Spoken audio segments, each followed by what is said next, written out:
All right, so post-midterm, I would bring your attention to the post that I put up regarding the final and the final project. Remember that you do have a choice which one you do. You don't get to do both. If you do both, we're not going to give you a bonus or anything like that. But it's you choose your own adventure, in that if you found that you could do everything on the midterm and you didn't you didn't have a problem completing all that in a compressed time period, then you might want to go ahead and do the final. But otherwise, if you want more time to work on something, you want a full week or 2 weeks or however much time you want to give yourself, then you probably want to choose the project instead. They're both worth 150 points, and as I said online, and it's stated in Canvas, neither one of them is collaboration, right? About a third of this course, 28% to be exact, is based on no collaboration, because of course we want you to collaborate, and that's where the bulk of the points for this course is. But of course we also want to assess and make sure that you're understanding the material yourself, and that you're not relying on the TAs too much, or you're not relying on another partner too much. So keep that in mind as we grind down towards the end of the semester here. We've got, what, 5 weeks left? Something like that. Again, you don't have to choose right now. It's a couple of weeks away at least, okay? But today we are going to continue on strings. And just to refresh our memory, since it was over a week ago or so that we looked at strings, strings are nothing more than character arrays, right? You all know single chars, right? A single char is an ASCII text value. But if you have an array of characters, like an array of integers, well, then that forms a string, right? It's a sequence of characters. But in C, it has to be null terminated. In other words, at the end of every string, you have to have this /n. That's the ASCII text value of 0 at the end of it. Otherwise, it is not a valid string. It is not the n-line character. It is not the 0 character, which has some value in the 30s or something like that. And it is not null. Null has a value of 0, yes, but it is in the context of a pointer, a memory reference. This is not a memory reference. This is an actual value that you can find in the ASCII text table, right? All strings must be terminated with null terminating characters. If they're not, then they're not valid strings.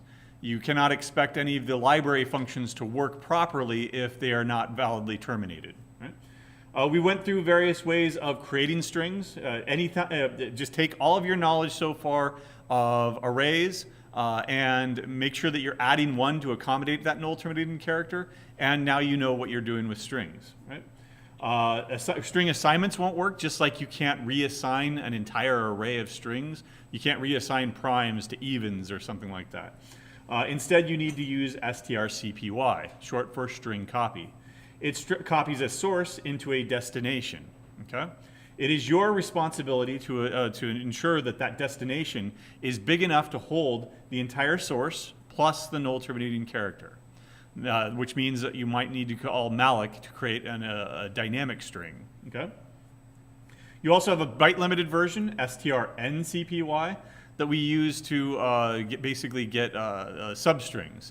If you've got this big long string but you only want something in the middle, you can go ahead and jump to that location, get the pointer memory address of it using the ampersand, the referencing operator, and then you can copy only a portion of the string.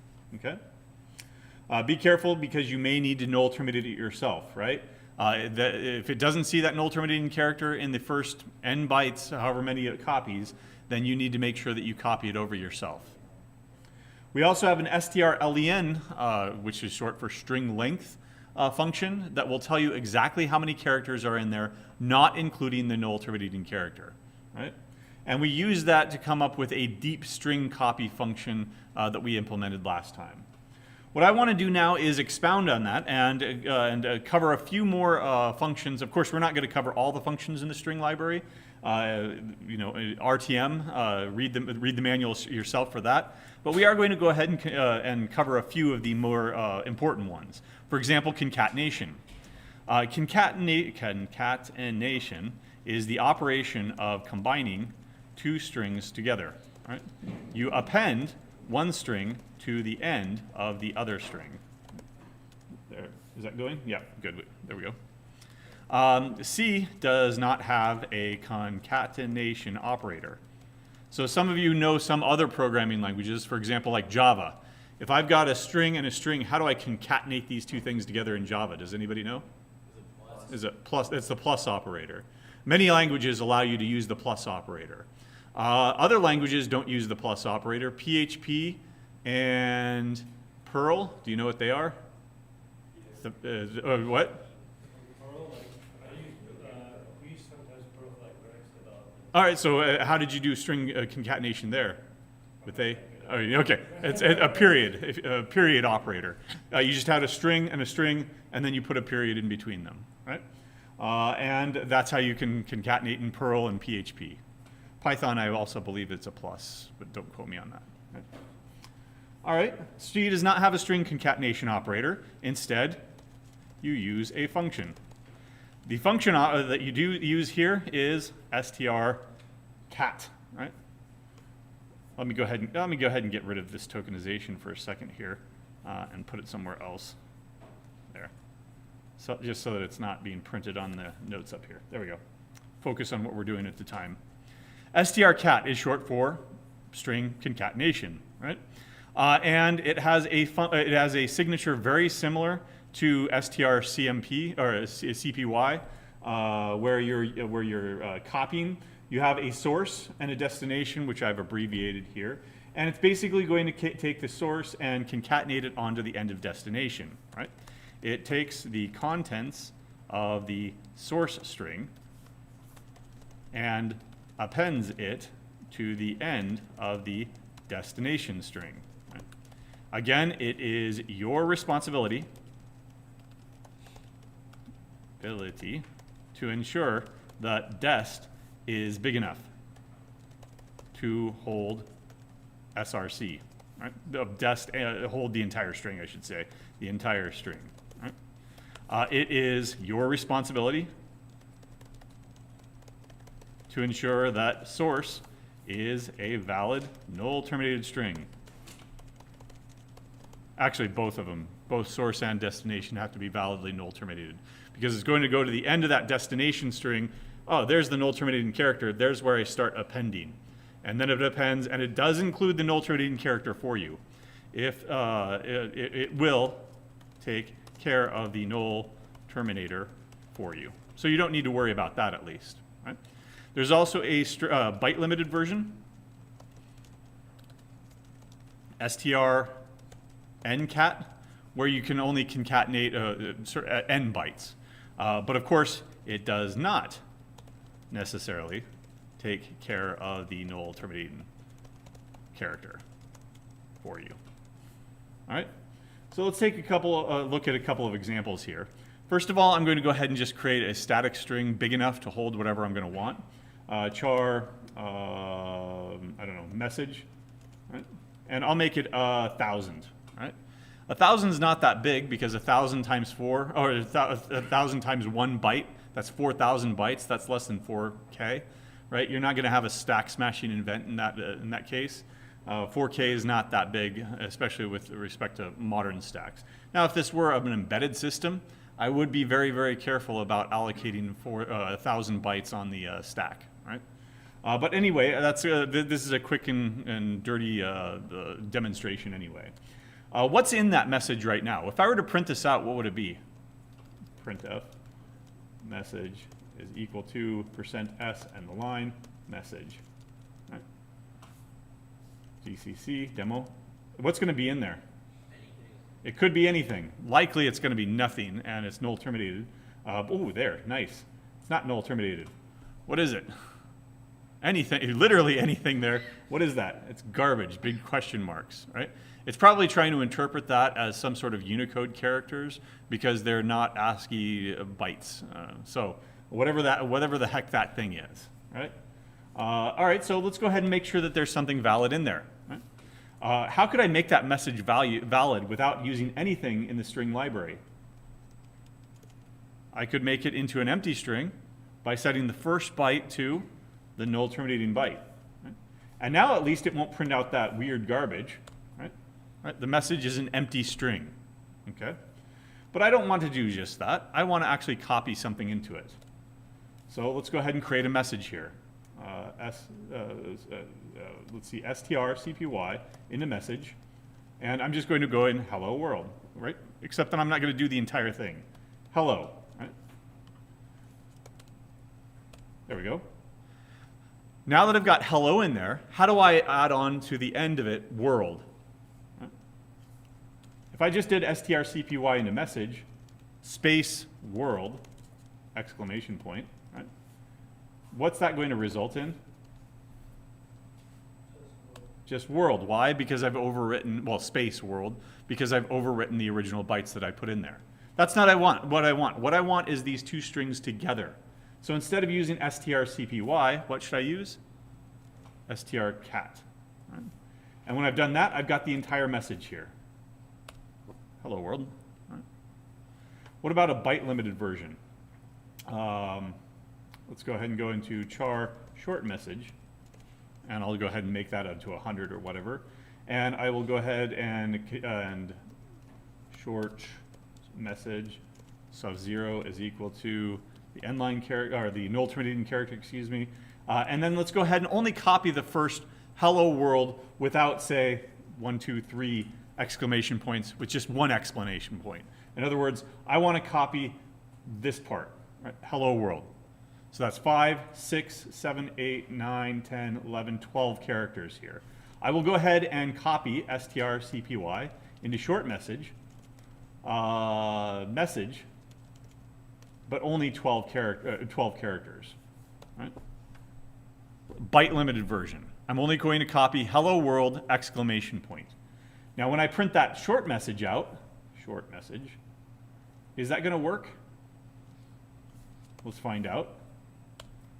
Short message is hello world with, did I ever put that Sheffer stroke in there?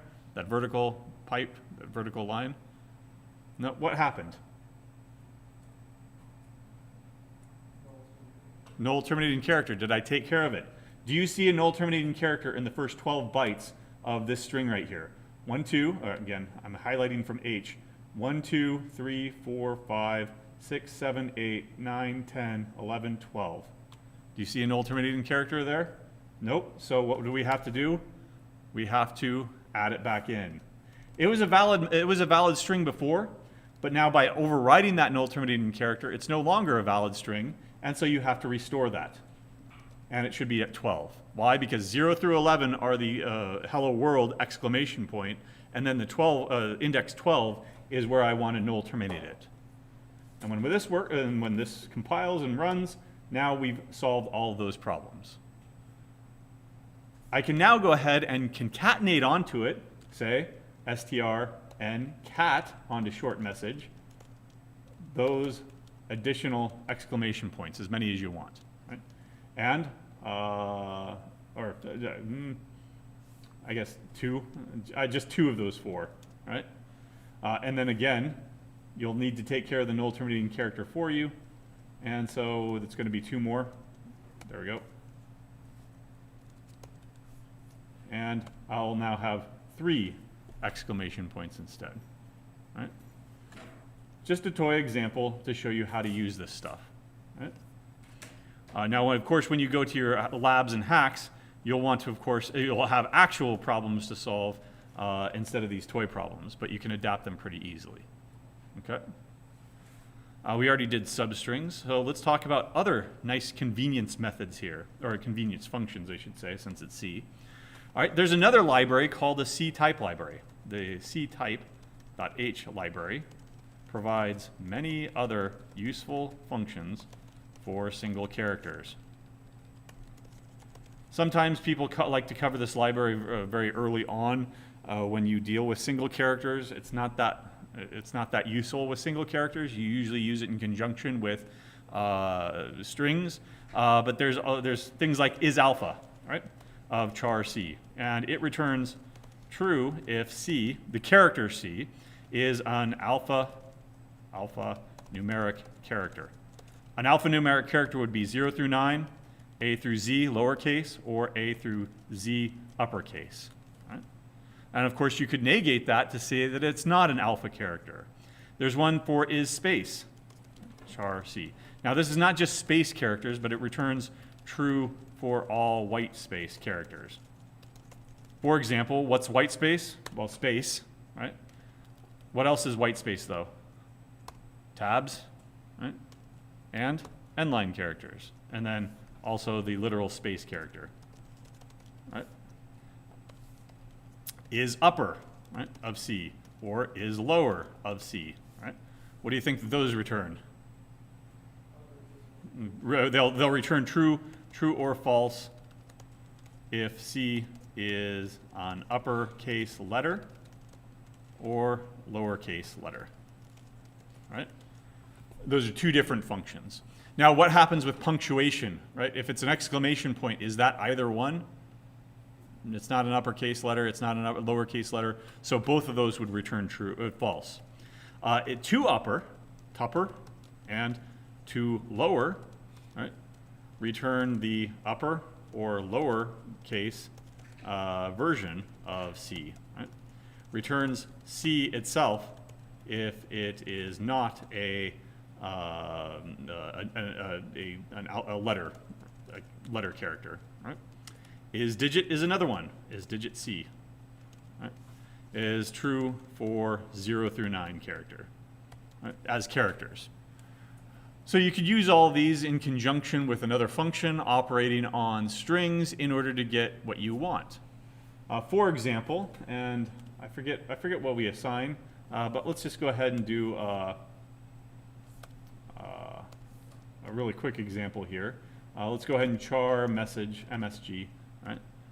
And I'll just make this message, hello world, how are you today? Right? I've got some punctuation in there, right? So let's go ahead and convert this to an uppercase, all uppercase, right? So in other words, if it's H, I want to go ahead and leave it alone. Uppercase H, you leave that alone. Lowercase e, I want to convert that to an uppercase E. Space, I'll leave that, right? Question mark, comma, I'll leave those as well. So let's write a function that operates on this string and converts it all to uppercase. So let's say void to uppercase. Right? String, or do I do it like this? String S. Some of you might have, I've seen some of you use C++ style, right? Do we have strings in C? Nope, that's something that you have in other languages. Instead, how do we represent strings again in C? Char star S. Now, should I make it into a const? Are we going to be making changes to the string? Certainly, I'm going to be making it all into uppercase letters. So that's not going to work. If I did want to make it const, what else? What other design could I take? Instead of returning nothing, I could return a new string that is the old string, but all lowercase letters converted to uppercase. Right? So let's do that. Let's do that way to get more practice in allocating memory for strings. First of all, I would go back to the last lecture, copy paste that deep copy string function, and use it here. Right? What would that look like, or what did that look like? So 1, make a copy of this string. Right? ... 2, convert each letter into an uppercase letter. 3, return the new copy. ... So help me out here. How do I make a deep copy of a string? What function am I going to want to call? I'll just go with C for copy, and it'll be malloc. Right. Okay.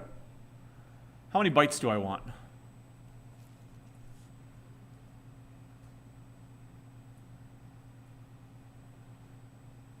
Size of S, is that correct? Can you get the size of a dynamically allocated string here? Nope. Size of S will return something. It'll return the number of bytes that a const char star takes, which is probably 8. Is 8 going to be enough to hold this thing? Nope. So how many bytes does that thing take? Okay, size of char, first of all. because that's the number of bytes that a single character takes. Now, how many characters are in this string? How do I know that? strlen, the length, right? Is that enough? HELLO, 5 plus 1, always plus 1 with strings, right? Do not confuse that when you go back and start using integer arrays, and you start getting in the habit of adding 1 plus 1 plus 1 everywhere. Don't do that with integer arrays, right? They're 5 integers, that's 5. But 5 characters needs the null terminating character at the end. Okay? All right, do I have to make a copy, strcpy, into the copy, the contents of S? I could do that, and then I could operate on each one. Let's go ahead and do it this way. So convert each character to an uppercase letter. How do I iterate over each one of those characters? I could do it with the traditional for loop. For int I equals 0, I is less than something, I plus plus. So how many characters are there that I'm going to iterate over? What did we already say? String length of S. Right? So now I've used that twice. If I'm using this twice, maybe I have motivation to do what? To put it into a variable. Right? Int n is equal to strlen, and then I can just use n here, and I can use n here. Now, a good compiler will actually compile that away and do that for you, but I'm going to do it explicitly here because I don't want to trust on an optimization to do that. But also think of what you're doing. What if it's a really, really long string, like an entire contents of a file, right? Say that there are 1 million characters in there. You have to go through and count up the 1 million characters once, twice, thrice, however many times you're going to do it, or just do it once and store it into a variable, right? Like I've done right here. Right? All right, well, if C is a lowercase character, convert it to upper, ... So how do I tell if it's a lowercase character? Right? The C-type library.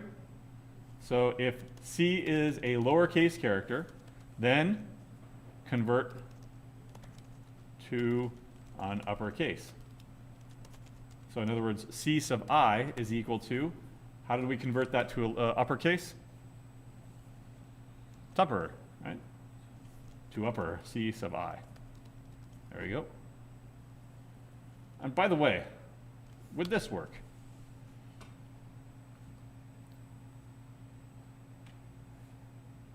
If I gave you a character and you gave me back the uppercase version of that, right? I need to take that and put it into some other variable. It's not going out and changing your string because it doesn't take a string. It takes a single character and gives back a single character, right? So this actually wouldn't have any effect at all. Right? All it would do is like calling square root but never actually capturing the value, right? It would be like doing something like this, square root of 2, all right? Why did you make that call? Because you're not using the result, right? So go back. There we go. I'm giving you the character. You're the 2 uppercase now, and you are returning the character, and I'm taking that and putting it back where it belongs. And then I'll go ahead and return the array. Return C. Okay. Let's see if that worked. Char copy is equal to, what did I call it? 2 uppercase. Oops, there we go.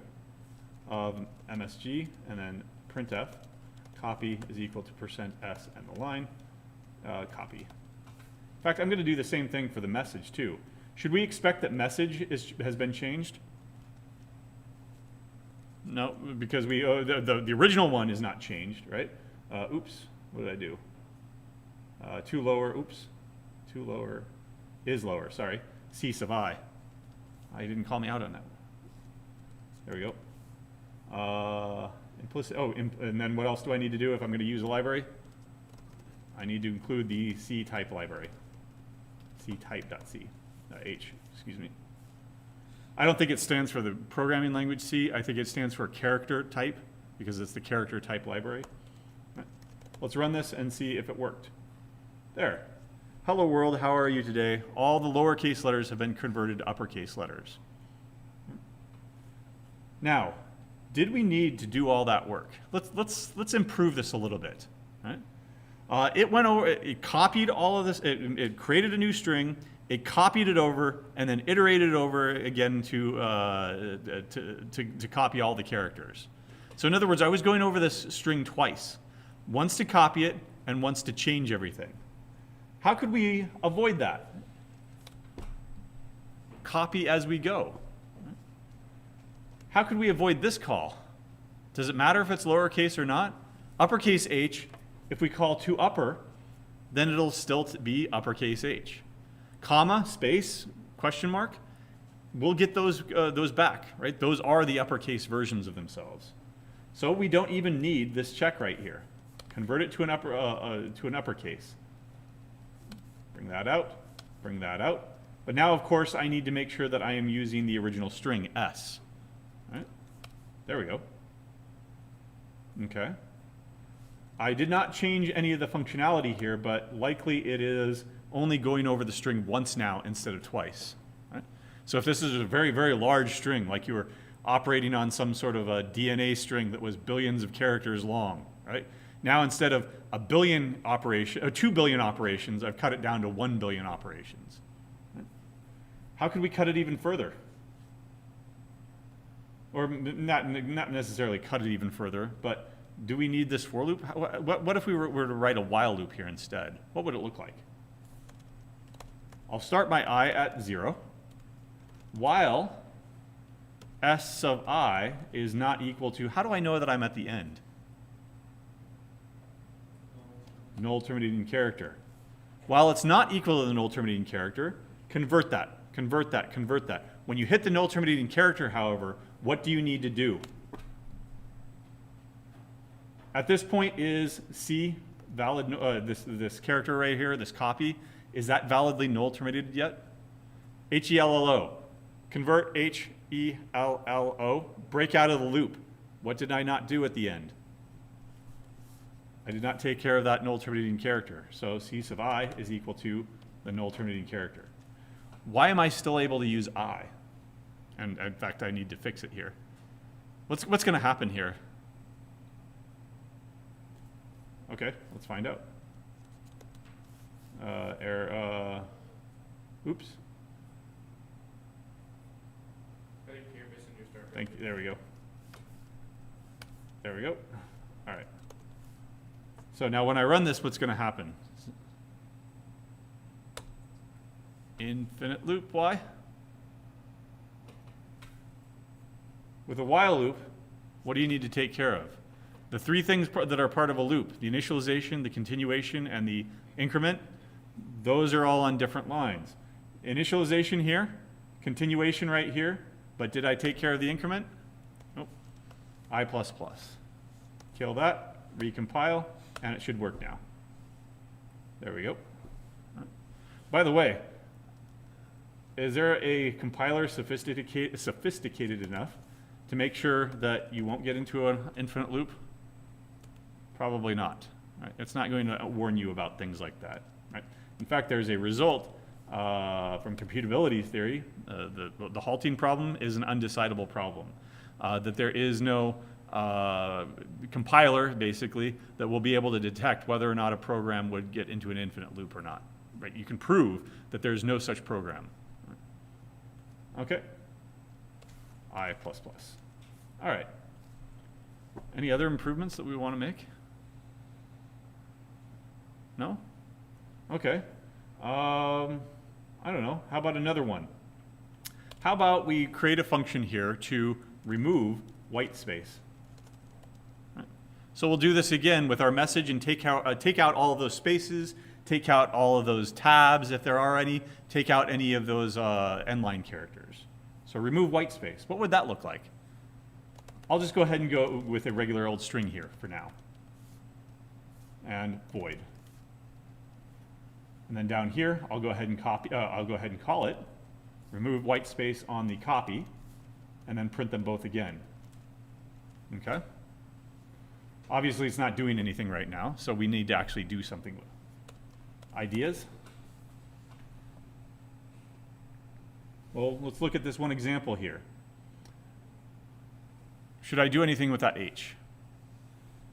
Nope. E, L, L, O, nope. So what do I want to do? I want to remove this thing right here. You'd have to shift the rest of the string to the left. Shift all that stuff down. Okay, I like that idea. So when I first see that first space, shift everything down, right? And then continue. See the second space, shift everything down. Again, what if there are a billion characters in here and the first 5 of them, say, are the only spaces? I would shift a billion things for the first one, shift a billion things for the second one, shift a billion things for the third one, fourth one, and fifth one. I've done 5 billion things now, right? Is there a better way? Yeah. Create a new string and add enter reading through the old string, only add the non-white space characters. Okay, so make that kind of copy, skipping over, like we just did, but skipping over all the spaces, all the white spaces. Sorry, Right. that's actually length what the new length would be, sticking out. Okay, I like that idea. Let's go ahead and do that initially with just a completely brand new string. All right. How do I create a new string? Well, I really wish I had kept that deep string copy function, right? Hint, hint. Maybe you want to use that over and over again in your stuff, right? So let's go ahead and create a deep copy. How do I do that up here? Copy, paste. All right, there we go. Make a new copy of the string. I will go ahead but instead of copying everything over right away, I'm going to go ahead and call this copy. Right? Instead of copying everything over right away, I will go ahead and use the same while loop here and the null terminator at the end. And what I'll do is I'll copy things over from S. Instead of converting, copy over, but only if it is not a space, a white space character. White space character, dot, dot, dot. All right?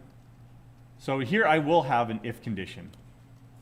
If S of I is a white space character, how do I do that? Is there a function? Say what? Is there a function? Oh, go ahead. Character ASCII space, but Oh, okay, but I also want tabs and endline characters, and there are actually a bunch of non-printable characters that will never come up in any of your code. You can make your console chirp, right? I think that there's like a ding or something like that in the ASCII text value. Look up the ASCII text table. There's like a ding or something like that. it only works in the system terminal. It It doesn't work in VS Code. I was really sad. Oh, okay. Oh, you tried it? You could actually make music with and change the pitch with some simple C code. But so if it's not a space, then I will copy it over. If it's not a space, then I will copy it over into copies of I don't know, is equal to S of I. Right. Am I going to get myself in trouble using the same index variable for copy and S? Yeah. Okay, so I probably want 2 index variables.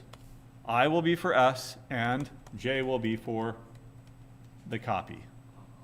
Okay, we'll copy over for J, and if we made that copy, then we will increment J. And otherwise, if we didn't make that copy, then we'll still go on to the next value of I. Right? Now, what about copy here? Oops. Should it be I? No, now it should be J. Okay.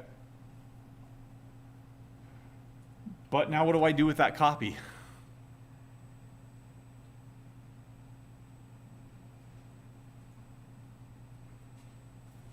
Let's find out. Let's go ahead and print it, printf. Copy in the function is %s and the line, copy. Let's see if it actually works. Oops. There we go. Copy in the function is hello world, how are you, without any spaces. So it looks like to me like it works. But is the copy that I passed to it changed? Nope. So what should I do? Copy the string. Copy it back, right? So unfortunately, you are doing some extra work here now. If there were a billion characters, you copied over a billion characters minus the space characters, but then you're copying it back into the original. So go ahead and make an strcpy into the original, which is S, the copy. And then I can get rid of this and return. Remember, it's a void function. I'm not actually returning anything. And when I do that, now there, the copy has been changed. Now be careful, because at the end you are wasting some space. That's not that big of a deal. If you don't want to waste any space, then redesign this function to return a deep copy of a new string that is without all the space characters there. Right? So are we done now? Can anybody suggest an improvement? Yeah. Instead of checking for the spaces, you should check if it is an alphanumeric character. You could, but then I would miss the punctuation, Oh, right. right? Let's ask Valgrind. Is it? Would it be easier to check for all the different white space types or all the different characters? The is space does that for you. It takes care of tabs, end-line characters, spaces, carriage returns, anything that's not printable. Right. Let's ask Valgrind if we're good. Uh-oh. We've got a memory leak. Where? Definitely lost in record 1 of 1. That's the one I want to focus on here. In to upper. I don't know what line number it's on, but there's only one space in which I'm creating a dynamically allocated memory that could be leaking. What should I do before I return? I made that copy as like temporary workspace, right? And then I forgot about it because I copied that thing back into the original string. So what should I do? Free it. Yep, free it back to the operating system. Not C, but copy. There we go. And now when I do that, I'll get one less bug report here, or one less memory leak report. Now it'll only report that one memory leak. What's the one memory leak? It's from the main, and I don't care about that. Okay. All right. Questions on that so far? No? All right. There's more string formatting? Yeah, go ahead. Bell is \A in C. The ding. The ding. You can do, in Mac OS, you can do echo quotation marks \A, it'll ding, but not in VS Code. PrintF. Oh, so I'm not going to be able to No, get it I here. just tried it, and you won't be able to. \A. Uh, Like that? yeah, that's the bell. Okay. I can get my Mac to do it though. No, I don't have an Emacs VI. Ooh, nice. Okay.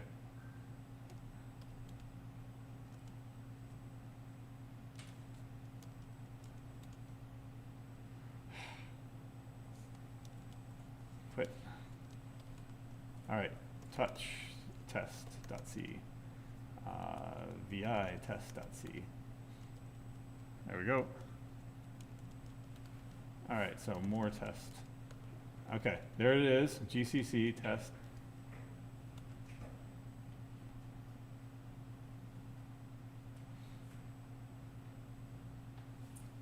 Xcode tools take a while to load up if you haven't used them in a while. All right, I don't know if I've got my speakers on or not, but, oh, there, you heard it? Yep. I've got a here, I know. This is just fun. Don't do this on the test. Oops. All right, so Emac, oh no, I only have VI test. A. Where was it?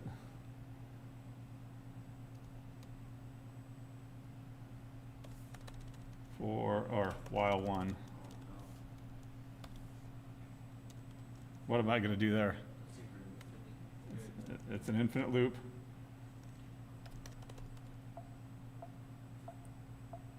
Oh wow, I thought it would go a lot quicker, but it's a metronome. All right, there we go. You can make it donk. And if you look up some other nice ways of changing, I think you might be able to change the pitch, or at least get 2 or 3 different pitches. And with 3 different keys, maybe you can, well, you could do any rock song. Write a bunch of print statements to produce some music, right?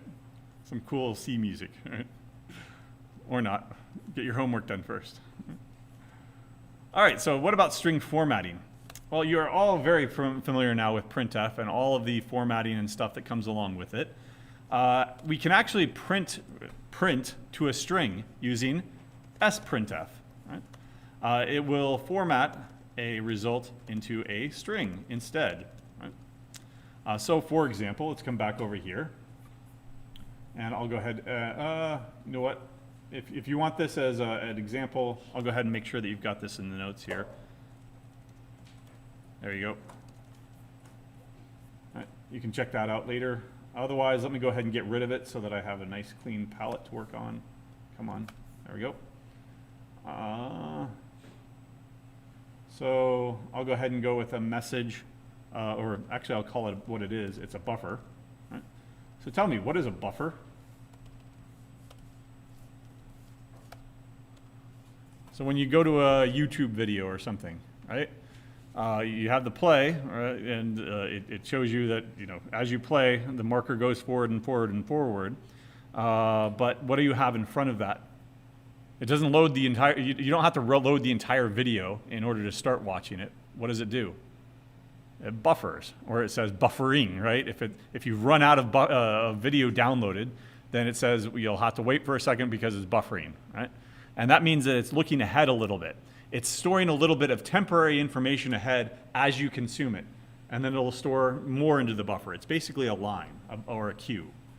We're going to use this as a buffer because I don't know how big my ultimate message is going to be.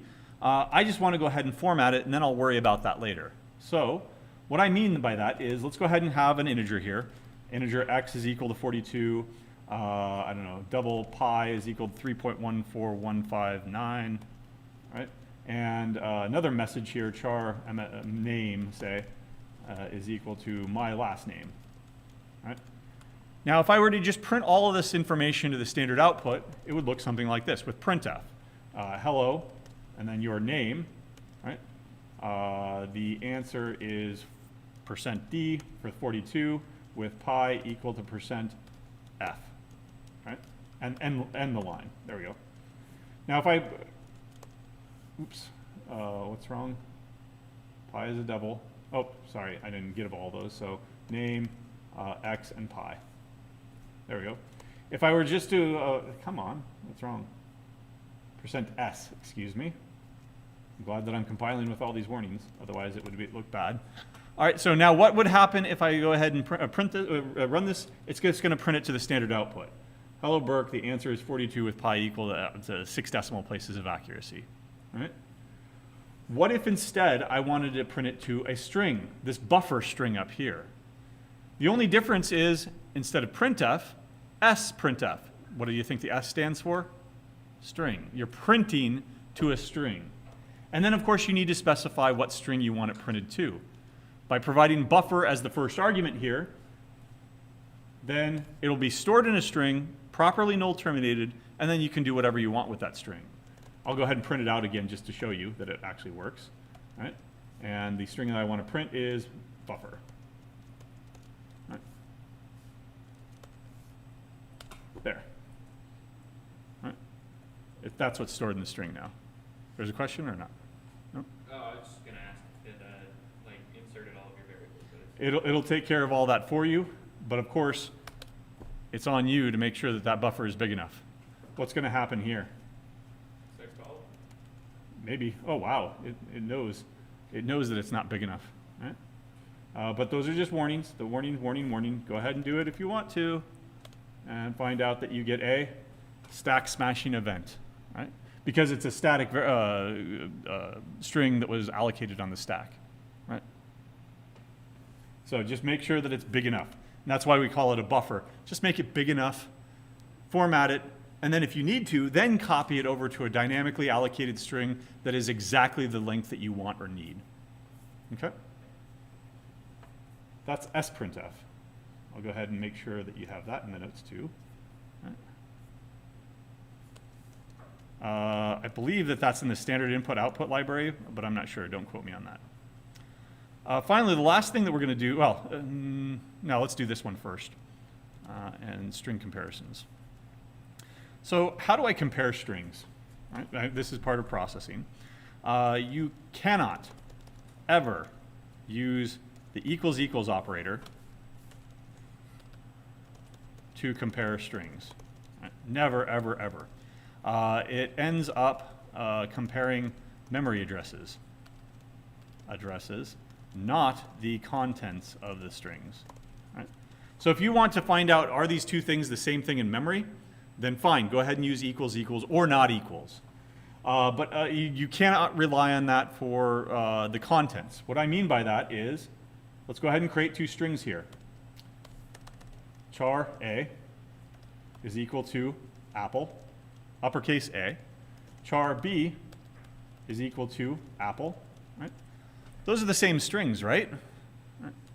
If I used if A is equal to B, is that going to print out true or not? PrintF A is, or %S is the same as %S. A and B. Right. Otherwise, else, printf, I'll use the same message, oops, is not the same as. So which one of these is going to print? Are they the same or not? They are not the same. Why?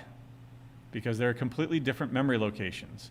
The first apple, all uppercase A, PPLE, is stored somewhere in memory. The other apple is stored somewhere else. They have different memory addresses, right? I can show that to you. PrintF. Each are stored at memory location %P and %P respectively. And the line, A and B. There we go.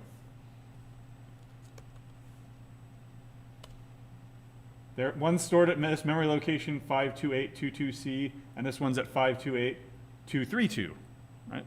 They're completely different memory addresses. So how do we go about comparing these two things?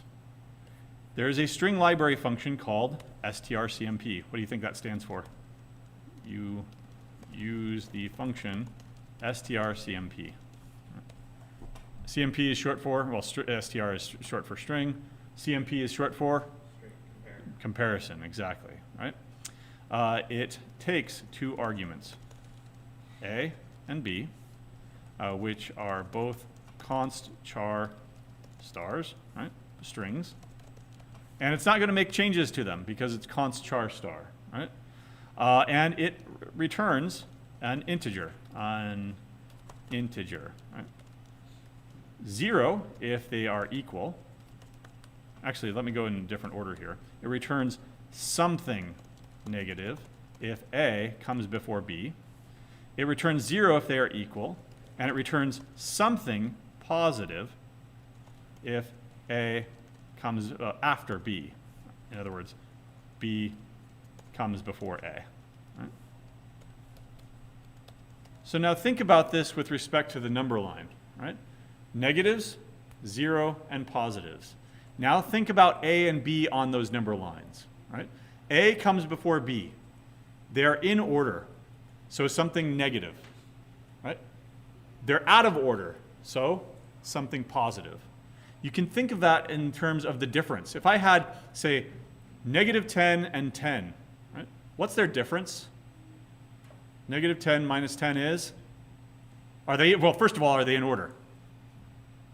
Yes, -10 goes over here, +10 is over here. I'm having to do this mirror image, so please help me. I mean, -10 minus 10 is going to be -20, something negative. Right? What if they were out of order? Say 20 and 10. What is their difference now? 20 minus 10 is 10, so positive, they're out of order. What if they were equal? 10 and 10. Right? What's their difference? 0. Right? Think of the difference with respect to the number line. Negatives, positives, 0 in the middle. So let's take a look over here. And note here that I am emphasizing the word something. Do not read anything into the magnitude of that number. It could be anything. It could be -1, it could be +1, it could be -42, it could be +101. Right? Don't read anything into the magnitude of it. So what I'll do is I'll go ahead and capture this into a variable value, result R for result. CMP A and B. Right? STR CMP. There we go. If R is less than 0, then I will print the message %s comes before %s. A comes before B. Right? Else if R is positive, then they are out of order. Printf %s comes after %s. And here I'll go with A and B again. Right? Else printf %s, printf %s and %s are equal. A and B. There we go. So now, apple and apple, are they equal? Yes, apple and apple are equal. What about apple and banana? Which one comes first? Apple. Apple. Why? A. A comes before B. Good. Right. College. Right. Does it compare the whole, like if you had wanted to look at alphabetical order, does it compare the whole string or does it compare like just the first letters? Let's go ahead and apples. Which one comes first? Apple, right? 'Cause Yep. it's short. Because it's shorter. Exactly. I thought you were going to ask about apples and bananas with a lowercase b. Banana. Which one of those comes first? In the dictionary. Apple. Apple. This ain't the dictionary. Apple comes before banana. Right? Oh, sorry. Come. Yeah, it does. Come on. Apple, banana. Oh, duh. Okay, sorry. Apple, banana. Thank you. Let me go ahead and switch those. There we go. All right. Now what's going to happen? Same answer as before. Apples comes before banana in the dictionary. This ain't the dictionary. Apple comes after banana. Why? Lowercase. Lowercase a. Let's remind ourselves of what the ASCII table looks like. ASCII table. Or ASCII table. There we go. Good enough. Where are all the uppercase letters? Right here. All of them come before the lowercase letters. So uppercase B, banana, comes before lowercase a, apple. Right? This is not dictionary order. It is lexicographic order. Right? Ordering is based on the ASCII text table called lexicographic ordering, not dictionary order. Right. So keep that in mind. Is the only difference there that the dictionary doesn't care about capital letters? Exactly. Right. Well, I don't know if the dictionary cares about numbers or not. But numbers, of course, where do numbers come before anything else, right? So as a consequence, I wonder, does it know the difference between, say, 90 and 100? Here, let me switch those. 90 and 1,234. Which one of those comes first, if they were in order?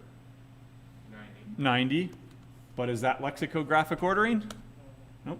90 comes after 1, 2, 3, 4. Why? 1 and 9. It doesn't look at the actual numeric value of it. It's not looking at it as 90 and 1,234. It's looking at the first character and seeing that 9 and 1, which comes first? 1 comes first. 1 comes first. And 9 comes after. And that's where it stops. It doesn't bother looking at the rest of it because it's found its difference already. Apple and apple. Same thing here. Which one comes first? All uppercase apple here comes first. Lowercase apple comes after all uppercase apple. But there is something that you can use to get somewhat like a dictionary ordering. If you don't care about the case, you can use str case CMP. Right? What this will do is it will ignore the case. In this case, apple is the same thing as apple. Apple and apple are equal when you use a case-insensitive version of strcmp. Right? Okay? What just happened to your terminal?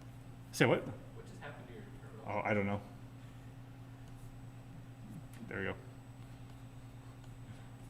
It's nice and orderly now. I don't know.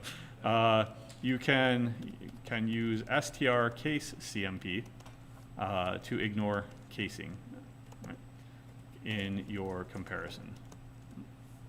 Okay. And Here, I'll go ahead and copy this full version here. And you can see I've got comments here on the common things that we did, except I was comparing apples and oranges instead of bananas. All right. Okay. Last thing we'll talk about today, and we'll probably go into it on Wednesday as well, is tokenization.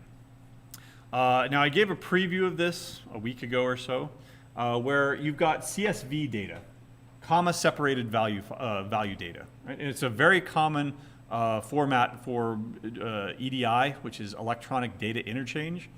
Of course, you know that we've got hundreds of programming languages, dozens of different operating systems, many different types of databases and stuff like that.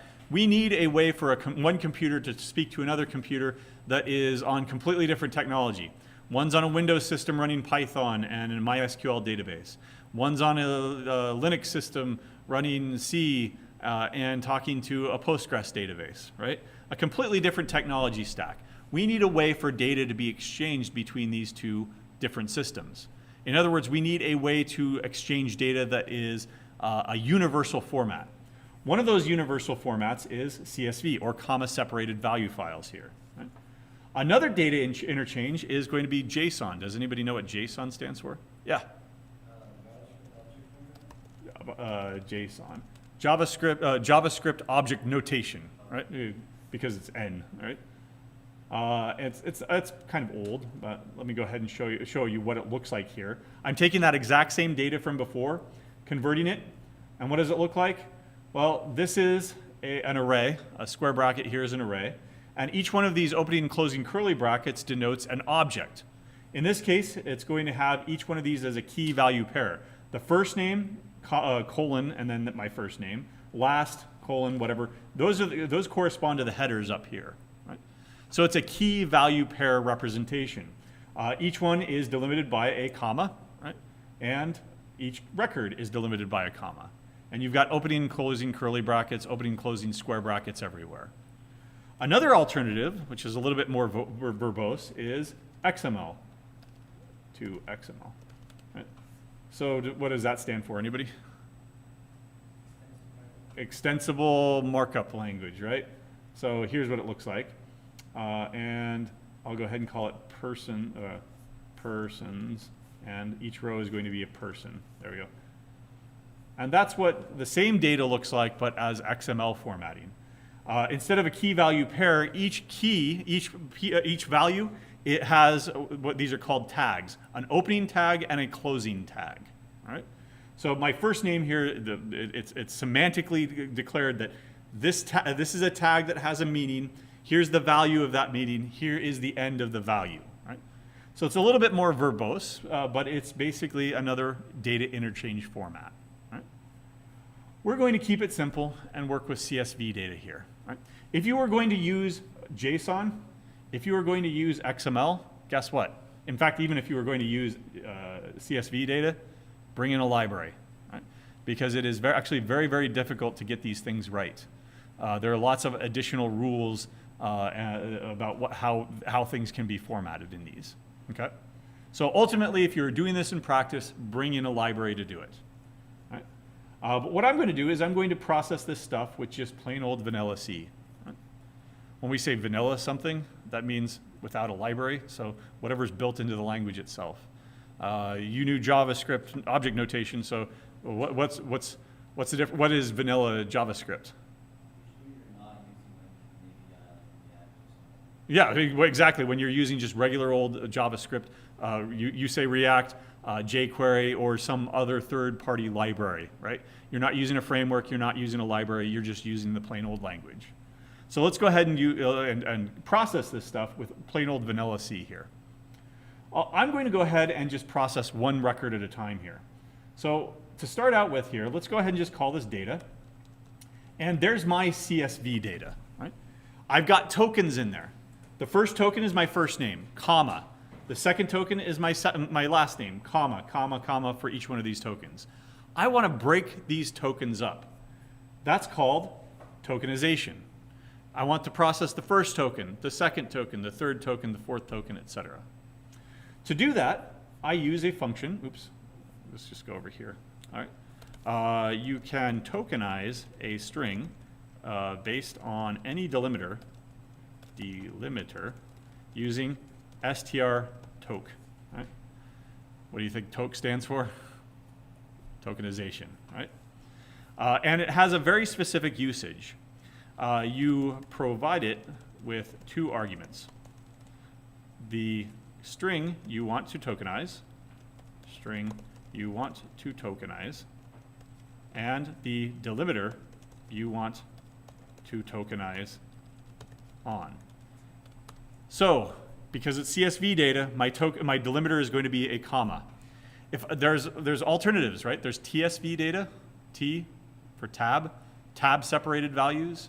If you wanted to, you could use semicolons. You could use any character or a character combination that you want.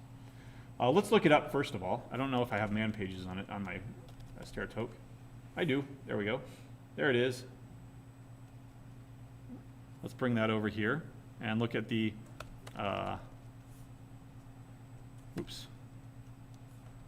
me string, and I'm going to get rid of this stuff. Delim.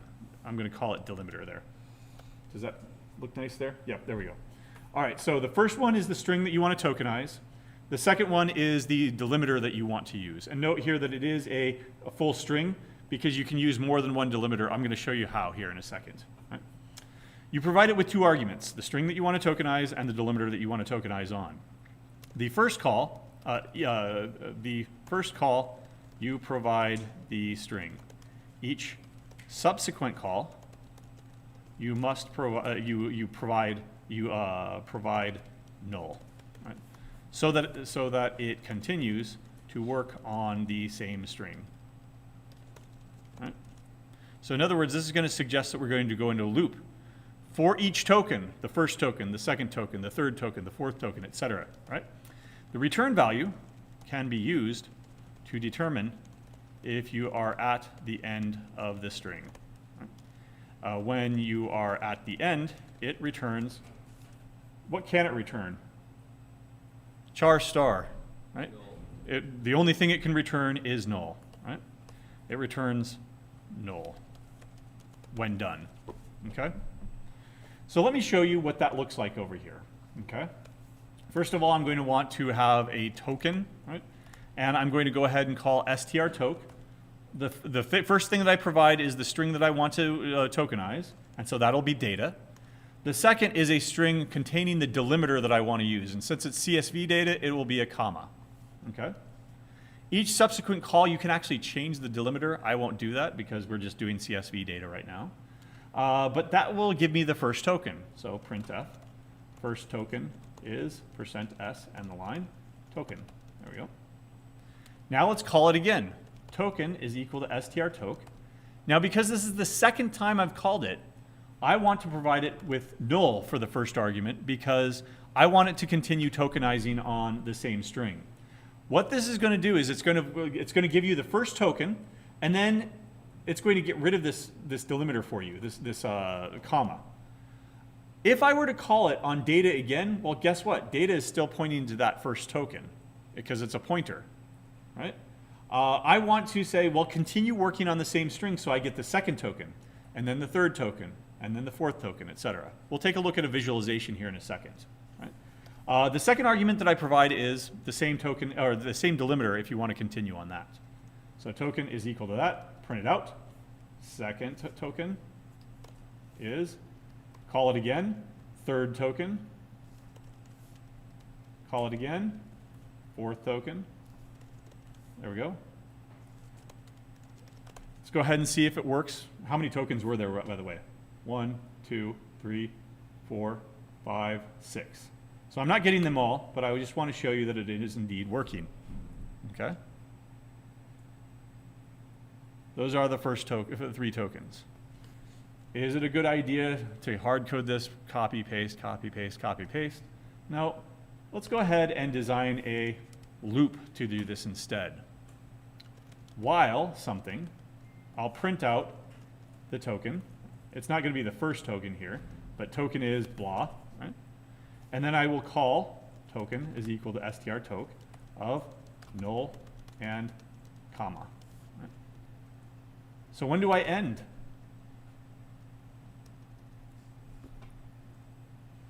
When strtoke returns null, I'm storing that where? In token. So while token is not equal to null, right, then keep going. So I will get all 6 tokens now. Right? There we go. What if I didn't tokenize on commas? What if I tokenize, say, on, I don't know, lowercase o's? What would be my tokens then? Where's the first lowercase o? Right there. There's the first token. Where's the second token? The next lowercase o is right there in shore. There's the second token. And the last one would be RR for the last token. So let's see that in action here. There we go. You can tokenize on anything. You can tokenize on multiple things, commas and lowercase o's. Not that I would recommend that you do this, but there's what it looks like. Oops. Let's see this in action. Well, let's actually go ahead and go back. Before I show you the visualization here, though, let's go ahead and print the original data. Original data is %s and the line, and data. Predict, what is that going to print on line 19? It's going to print all the tokens. Did I make changes to data? I didn't make changes to data. But what did make changes to data? Forget about that restrict. There we go. Make it look more familiar there. Who did, what's missing right here? Const. What is that telling you about strtoke? It's going to make changes. What changes did it make? The original data, all of those delimiters have been changed to null terminating characters. That's how it works. Again, let's see it in action with a visualization tool. Python tutor, C, there we go.